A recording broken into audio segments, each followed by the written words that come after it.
Unabomber lakaplı Ted Kaczynski, akademisyenleri, iş yöneticilerini ve diğerlerini hedef almak için posta bombaları kullanarak 17 yıllık bir saldırı dizisi düzenledi. 3 kişiyi öldüren ve 23 kişiyi yaralayan Unabomber, bombalama kampanyasını 1970'lerin sonlarında başladı ve Kaczynski, Federal Soruşturma Bürosu tarafından ülke çapındaki bir insan avının ardından 1996 yılına kadar devam etti. FBI bugüne kadar harcadığı en büyük parayı ve en çok insanı bu davada harcamıştı.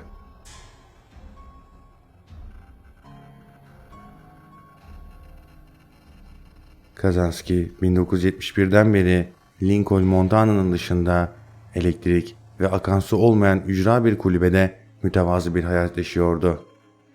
Kaczynski, sanayi toplumu ve geleceği başlıklı 35.000 kelimelik bir manifestoyu imza atmıştı. Bunda teknolojinin insanları doğadan uzaklaştırdığını ve popüler eğlence, spor aktiviteleri, vekil faaliyetler dediği şeylere yönelttiğini savundu. İnsanların vahşi doğa olarak tanımladığı şeye geri dönmeleri çağrısında bulundu. Ona göre tüm bilimsel araştırmalar insanlığın sonunu içeriyordu. Manifestosunu birçok gazete ve televizyon istasyonuna birkaç mektup şeklinde gönderdikten sonra büyük bir gazetede tamamı yayınlanırsa saldırıların duracağına yemin etti. Hem New York Times hem de Washington Post manifestoyu Eylül 1995'te tamamıyla yayınladı. Kaczynski 7 ay sonra Nisan 1996'da son bomba olayı olarak itiraf ettiği bombalama olayından neredeyse bir yıl sonra tutuklandı. 1998'de 4 müebbet hapis cezasına ve 30 yıla mahkum edildi. Kaczynski'nin 10 Haziran 2023'te hücresinde intihar ettiğini bildiren bir bildiri yayınlandı. Theodora Kaczynski 1942'de Chicago'da Polonya kökenli işçi sınıf bir ailenin çocuğu olarak dünyaya geldi. Daha sonra ağabeyinin tutuklanmasına karışacak olan küçük kardeşi David ile birlikte 2 çocuktan biriydi. Ted ile aynı okula giden kişiler onun akademik olarak başarılı ama yalnız bir öğrenci olduğunu belirtiyorlardı. Liseden çok erken yaşlarda mezun olduktan sonra Kaczynski 16 yaşındayken Harvard Üniversitesi'nde tam burs olarak kabul aldı. Ewell İlkokulu'nda okurken Kaczynski pek fazla arkadaş edinemedi. Ancak akademik olarak son derece iyi bir performans göstermeye devam ediyordu. Ancak Kaczynski Harvard'daki eğitimi sırasında psikolog Henry Murray'in liderliğinde tartışmalı bir araştırmaya katılmıştı. Deneyde deneklerden kişisel felsefeleri hakkında bir deneme yazmaları istendi. Daha sonra fizyolojik tepkilerini ölçmek için elektrotlara bağlanırken çalışma deneklerine saatlerce hakaret ve kişisel saldırılara maruz bırakıldılar. Hakaretlerin dayanığı olarak yazılar kullanıldı. Kaczynski 1959'da başlayıp 3 yıl süren bu deneyde 200'den fazla yer aldığı ve bu nedenle ruh ve ruhsal sağlığının bozulduğu düşünülüyor. Yine 1962 yılında Harvard'da matematik alanında lisans derecesiyle mezun oldu. Daha sonra Michigan Üniversitesi'nde aynı konuda yüksek lisans yaptı ve doktorasını aldı. Eğitimini tamamladıktan sonra 25 yaşında olan Kaczynski, 1967 sonbaharında lisans düzeyinde geometri ve kalkülüs dersi vermek üzere işe alındığında Kaliforniya Üniversitesi Berkeley'nin tarihindeki en genç yardımcı doçent oldu. Ancak 2 yıl sonra herhangi bir sebep göstermeden işinden istifa etti. Berkeley'den ayrıldıktan sonra Kaczynski 1971'de Montana Lincoln'un dışındaki küçük bir ormanda inşa ettiği bir kulübe evine taşınmadan önce 2 yıl boyunca ailesiyle birlikte yaşamak üzere Illinois Avranches Park'a döndü. Çok az parası olan Kaczynski, avcılık ve organik çiftçilik gibi hayatta kalma becerilerini kendi kendine öğrendi. Kendi kendine yetebilen bir şekilde yaşamayı umuyordu. Ayrıca bölgede geçici işlerde çalıştı ve ailesinden de biraz maddi destek aldı. Ancak 1975'te evinin çevresindeki bölgedeki gayrimenkul ve endüstriyel gelişmenin tecavüzünden rahatsız olmaya başladı. Hristiyan filozof Jacques Ellul'un yazılarından etkilenen Kaczynski, gelişmeyi sabote etmek amacıyla Lincoln bölgesindeki inşaat alanlarına zarar vermeye başladı. Fakat kimse bilmiyordu ki bu daha bir başlangıçtı. Kaczynski 1978'den başlayarak 17 yıl boyunca bir dizi koordineli saldırıda Amerika Birleşik Devletleri posta servisi aracılığıyla gönderilen ve ara sıra kendini elden teslim ettiği posta bombalarını kullanmaya başladı. İlk hedef Northwest Üniversitesi'ndeki mühendislik profesörü Buckley Christ'ti. Ofis binasının dışındaki bir otoparkta iade adresinin yazılı olduğu bir paket bulunup kendisine geri gönderilmediğinden yaralanmadan kurtuldu.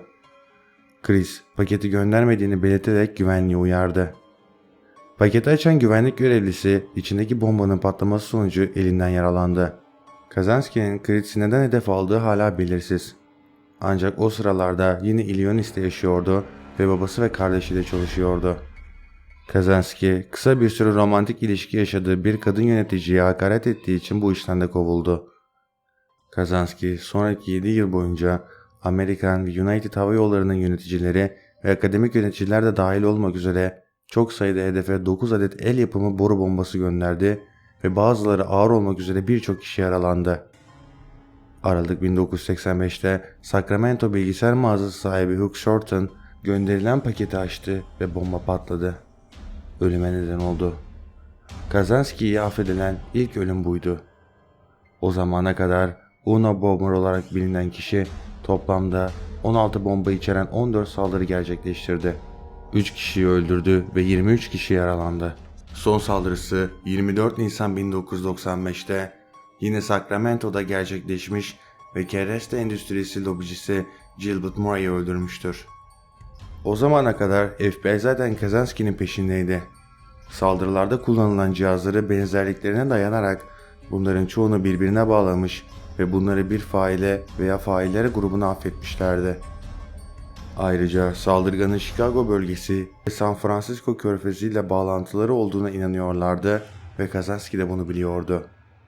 FBI devam eden soruşturmasına Unabomber adını verdi ve medyada saldırgana Unabomber adını taktı. Yine de Kazansky'nin kimliği yetkililer tarafından bilinmiyordu. Bu artık kötü şöhretli manifestosunu medyaya gönderdikten sonra değişmeye başladı. 1995 yazında Kazansky, Endüstriyel Toplum ve Geleceği başlıklı denemesinin yayınlanmasını talep eden mektuplar gönderdi. Aksi takdirde daha fazla saldırı düzenleyici tehdidinde de bulundu. Sonunda Amerika Birleşik Devletleri Başsavcısı Janet Reno ve FBI Direktörü Louis Freeh, manifestonun yayınlanması konusunda anlaşırlar. Ancak bu karar tartışmalıydı. Yazılar, teknolojiye karşı çıkan bir ideoloji ve doğanın karşıtı idealini savunuyordu. Aslında Kazansky'nin teknolojinin ve endüstrileşmiş bir toplumun işlev görebilmesi için insan davranışlarını sıkı bir şekilde düzenlemesi gerektiği için insan özgürlüğünü etkileyen bir şekilde yok ettiğini savunuyordu. İlginçtir ki eleştirmenler ve akademisyenler de daha sonra Kazansky'nin işlediği şiddetli eylemleri nedeniyle aşağılanmayı hak ettiğini ancak manifestosunda yer alan birçok fikrin oldukça makul olduğunu yazacaklardı. Manifestodaki fikirler Kazansky'nin küçük kardeşi David'e de tanıdık geliyordu. Eylül 1995'te yayınlanan manifestoyu okuduğunda bile kardeşinin Unabomber olduğundan şüpheleniyordu. O zamana kadar iki kardeş yabancılaşmıştı. David şüphelerini FBI'ye iletti ve Ted'den yıllar içerisinde aldığı mektupları onlarla paylaştı. Araştırmacılar daktilo edilmiş mektupları orijinal manifesto sayfasıyla karşılaştırabildiler ve daha sonra yapılan dil bilimsel analiz belgelerinde büyük olasılıkla aynı yazar tarafından yazıldığı doğrulandı. David, FBI'nin soruşturmasındaki rolünü gizli tutulmasını istemişti ancak bilgi daha sonra CBC News'ta çalışan Dan Rather'a sızdırılmıştı. 3 Nisan 1996'da Montana'daki bir federal yargıç tarafından yaşlı Kazansky'nin kulübesi için bir arama emri çıkartıldıktan sonra FBI memurları kırsal alana baskın düzenledi. Orada Kazansky bomba yapımı araçları ve parçalarıyla çevrili perişan bir halde buldular. Ayın ilerleyen günlerinde federal büyük jüri tarafından 10 adet yasa dışı taşıma, postalama ve bomba kullanma ve 3 adet cinayet suçlamasıyla suçlandı. Avukatları akıl sağlığının yerinde olmadığını iddia etmesini istese de Kazansky reddetti ve bunun yerine tüm suçlamaları kabul etti. Colorado'nun Floransa kentindeki maksimum güvenlikli hapishanede şartlı tahliye imkanı olmaksızın hapsedildi. Kazansky hapisteyken 2 kitap daha yazdı ve yayınladı. Teknolojik kölelik, toplum yazıları, namı diğer Unabomber, yüksek teknoloji karşıtı devrim, neden ve nasıl. Her ikisi de orijinal manifestosunda yer alan fikirleri genişletiyordu. 2021'de Kaczynski, Kuzey Carolina, Butler'daki Federal Hapishane Tıbbi Merkezi'ne transfer edildi.